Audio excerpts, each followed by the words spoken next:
And the Central Bank of Kenya is optimistic that Kenya's economy will grow at 6.2% in the next quarter, mainly anchored on a rebounding tourism sector coupled with improved weather, which will see a strong output in the agricultural sector.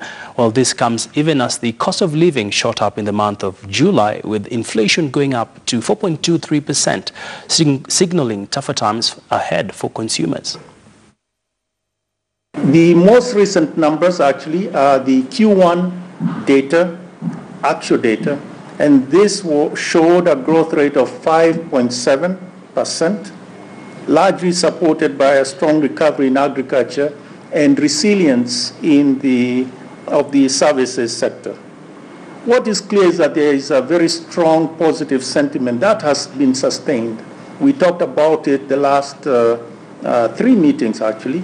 And I think this has been confirmed first by the market perception survey, which shows the optimism has been sustained.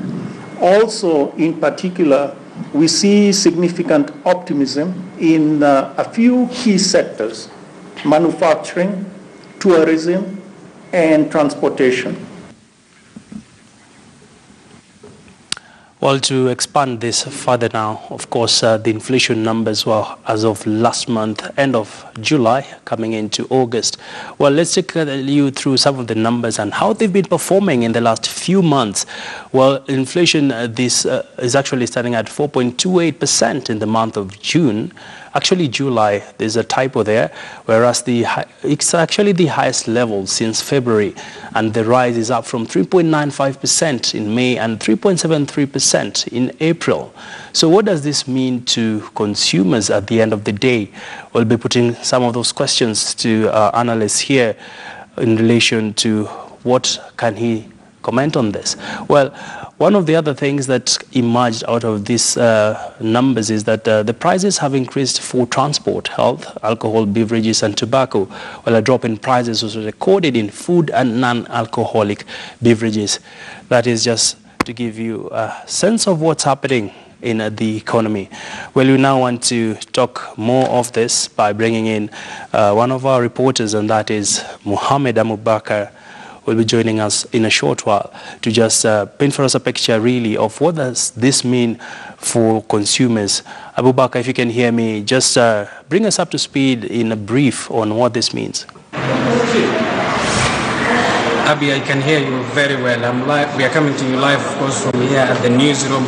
In relation to the inflation, the cost of living rather is very inseparable from the rate of inflation, which, as you said, has risen. The numbers as per now standing at 4.28%, the highest since February. The Kenya Bureau of Statistics credits and attributes the rise in the numbers to the rise in the cost of fuel. Remember, diesel and kerosene had both had an increase in their price. So what this means is the rate at which the products, the simple products that Kenyans will buy from the marketplaces will increase.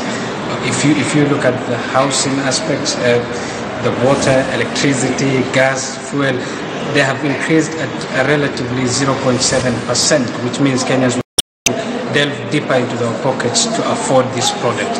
Of course, and you as the viewer, you as the consumer of this product, you can be part of the conversation. As Abby has said, leave us a comment and share with us how this has affected you. Abby, back to you in the studio.